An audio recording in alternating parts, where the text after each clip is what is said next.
Shalom, bien-aimés dans le Seigneur. Ici le vôtre, le pasteur Georges Lubamba. Nous vous accueillons dans notre plateforme LBC TV, Voice of Hope. Ici, nous partageons la parole de Dieu. Ici, nous partageons des émissions purement chrétiennes et nous croyons que le Seigneur vous bénira abondamment à travers nos émissions, à travers nos programmes. Alors, nous vous invitons à s'abonner ainsi qu'à partager nos vidéos pour la gloire de Dieu.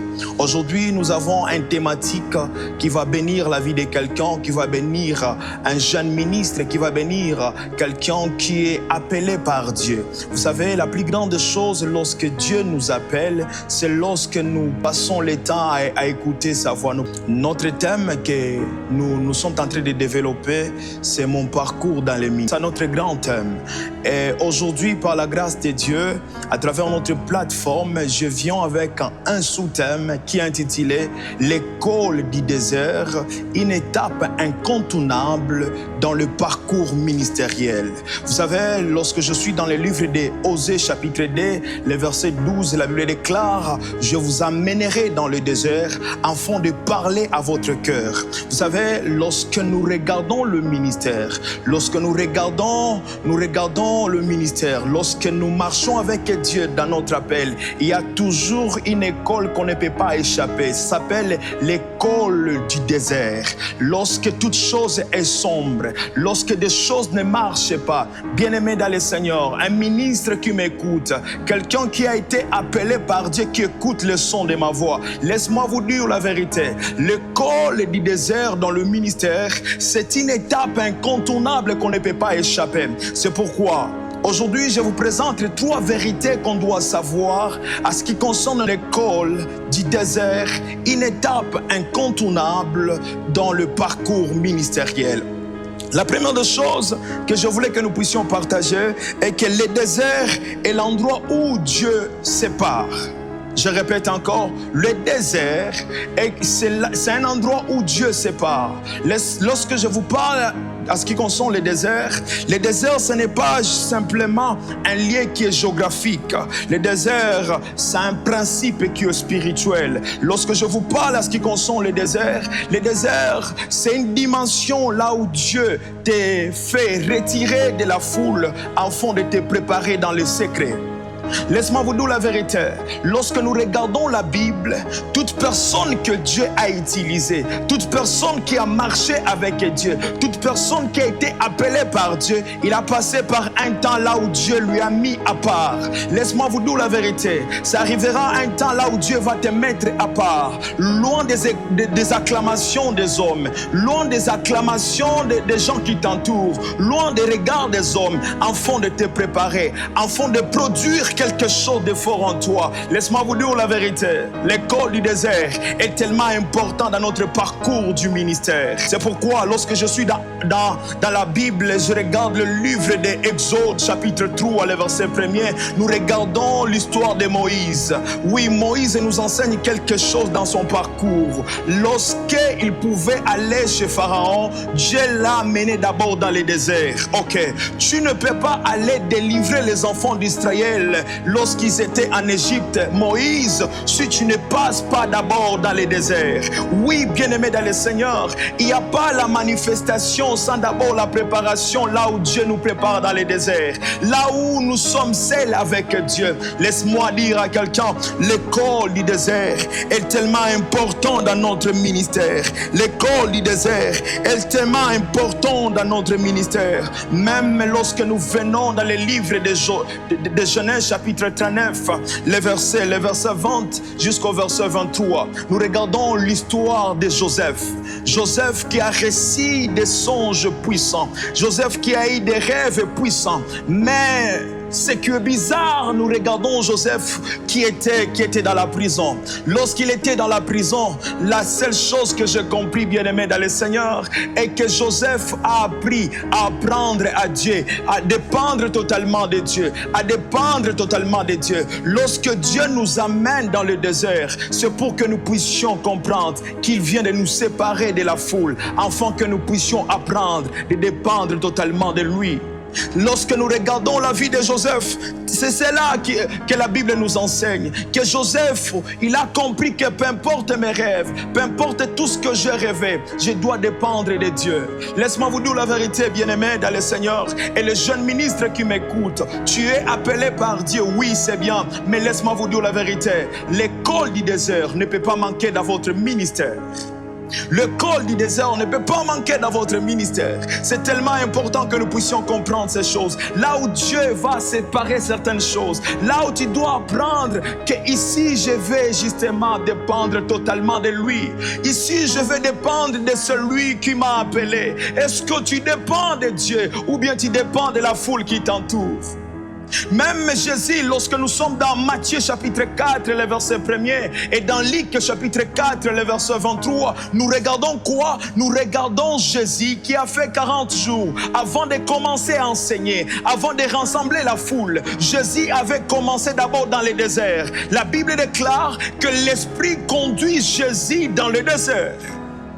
Lui, le créateur de toutes choses, lui qui possède toute la force possible. Mais qu'est-ce qu'il a fait? Il a commencé d'abord dans les déserts, avant de faire le miracle, avant d'enseigner, avant de faire beaucoup de choses devant la foule, mais il a commencé d'abord dans les déserts. Laisse-moi vous dire la vérité, bien-aimés dans le Seigneur. L'impact dans notre ministère n'est pas d'abord la rapidité de notre puissance, de ce qu'on peut faire en public, mais cela dépend d'abord de comment on était préparé, de comment on était préparé lorsqu'on était dans les déserts, afin de comprendre que peu importe les tempêtes, peu importe les problèmes, ici dans mon ministère, je dépends totalement de celui qui m'a appelé, de celui qui m'a appelé, de celui qui m'a appelé, de celui qui m'a appelé. La deuxième des choses comme vérité qu'on doit savoir, ce qui concerne l'école du désert, une étape incontournable dans notre parcours ministériel. La deuxième vérité à savoir, bien-aimé dans le Seigneur, jeune ministre qui m'écoute, homme de Dieu, prophète, docteur qui m'écoute, laisse-moi vous dire la vérité. La deuxième des choses qu'on doit savoir en ce qui concerne notre sous-thème est que le désert révèle d'abord le cœur avant de révéler d'abord les dons. Lorsque je vous parle à ce qui concerne le désert, on doit comprendre que dans le parcours du ministère, le désert n'est pas seulement une saison difficile, n'est pas seulement des moments difficiles, c'est aussi une salle d'opération spirituelle. Là où Dieu travaille, c'est que personne ne peut pas voir. Et puis après un temps, on finira à voir ce que Dieu a travaillé dans ton cœur, par tes capacités, par ta manière d'opérer dans les prophétiques, par ta manière de faire des miracles. Oui, laisse-moi vous dire la vérité. Lorsque nous regardons un ministre que Dieu n'a pas travaillé son cœur, mais il a les dons, laisse-moi vous dire, ça a un danger. Ça a un danger dans les ministères. La plus grande chose, avant que Dieu puisse t'exposer, il va d'abord travailler ton cœur. Il va d'abord travailler ton cœur. Parce que tes dons vont permettre que les gens puissent venir auprès de toi. Les dons vont permettre que les gens puissent t'entourer. Mais laisse-moi te dire la vérité, c'est juste les caractères, c'est juste votre cœur qui va justement définir quelle est la qualité des personnes qui vont rester auprès de toi. Oui, ce que tu peux faire en public, ce que tu peux faire comme prophétie, comme miracle, cela va attirer la foule, cela va faire certaines choses. Est-ce que dans ton cœur, il y a des motivations d'amener ces gens à Jésus? Est-ce que dans ton cœur, il y a des motivations d'attirer ces personnes à Christ, ou bien tu cherches ta propre gloire? Laisse-moi vous dire la vérité. Lorsque nous regardons dans les déserts révèlent d'abord le cœur avant de révéler les dons. Les déserts nous positionnent d'abord à comprendre que dans notre cœur, c'est cela le trône de Dieu. Parce que lorsque nous cherchons la chambre de notre onction, la chambre de notre onction, là où l'onction réside là où il y a notre cœur. L'onction réside dans notre cœur. C'est pourquoi, cher ministre, écoutez-moi très bien. Dieu va t'exposer, Dieu va t'utiliser, mais la plus grande chose qu'il fera, il va d'abord travailler ton cœur. Dieu va d'abord travailler ton cœur avant qu'il puisse te donner des dons avant qu'il puisse t'utiliser puissamment dans les prophétiques. Il va d'abord travailler ton cœur. C'est pourquoi la plus grande chose que nous voyons dans nos églises est qu'on peut voir un homme puissant, mais qui manque les caractères. Parce que les caractères, on ne peut pas les voir dans notre démonstration de la puissance. Les caractères, nous les voyons dans le cœur. Lorsque quelqu'un t'approche, il sent que tu es un enfant de Dieu. Lorsque quelqu'un t'approche, il sent qu'en toi, il n'y a pas l'orgueil. Peu importe des choses que Dieu fait avec toi, mais il n'y a pas l'orgueil au-dedans de toi. Il n'y a pas l'orgueil. Quelles sont tes motivations lorsque tu sers Dieu, oh mon Dieu? Qu'est-ce que tu fais lorsque tu sers Dieu, lorsque Dieu t'utilise? Quelles sont tes motivations? Quelles sont tes motivations? Quelle est la position de ton cœur lorsque Dieu t'utilise puissamment? C'est pourquoi lorsqu'il y a le désert, ça vient justement révéler notre cœur. Est-ce que nous faisons tout ce que nous faisons? Est-ce que nous sommes prêts de le faire pour Jésus? Est-ce que nous sommes prêts de le faire pour la gloire de Dieu? Est-ce que nous sommes prêts de faire tout ce que nous faisons justement pour la gloire de Dieu? Ou bien nous le faisons pour notre nom, ou bien nous le faisons pour notre gloire. C'est pourquoi dans Genèse chapitre 11, tu vas remarquer, c'est l'histoire des tours de Babel. Lorsque les hommes ont cherché leur propre gloire, leur finalité était la confusion, était l'échec.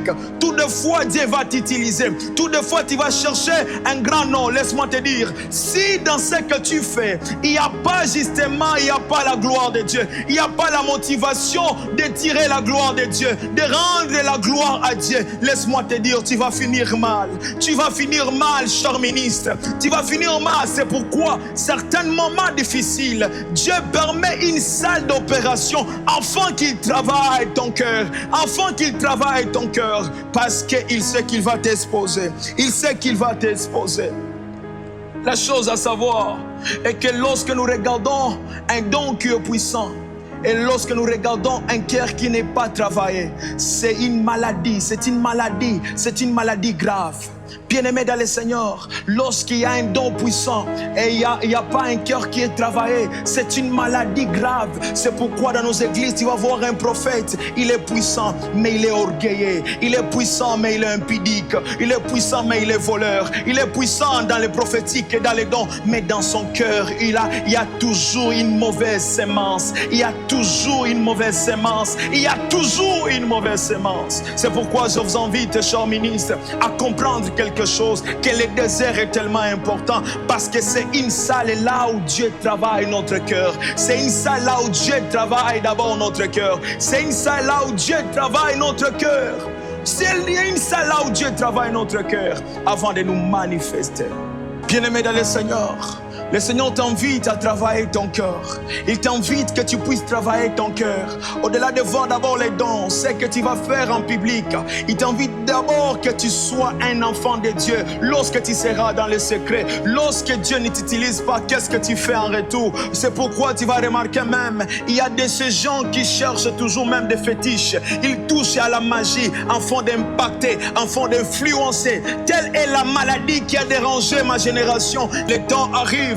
Là, on va chercher plus à travailler notre cœur. Là, on va chercher plus à développer nos motivations, à travailler nos motivations. Quelles sont tes motivations? Ma prière pour toi, jeune ministre, ma prière pour toi, un enfant de Dieu qui m'écoute, et que Dieu puisse changer ton cœur, que Dieu puisse changer tes motivations, que Dieu puisse toucher la profondeur de ton cœur, afin que tu puisses justement fixer tes yeux à lui, afin que tu puisses justement regarder à Jésus. Ma prière pour toi, je prie pour toi, et que Dieu puisse changer tes motivations. Telle est ma prière pour toi, telle est ma prière pour toi. Nous vous invitons à vous abonner à notre chaîne LBC TV. Nous croyons que vous serez abondamment bénis. C'était votre serviteur, le pasteur Georges Lubamba. Que Dieu vous bénisse.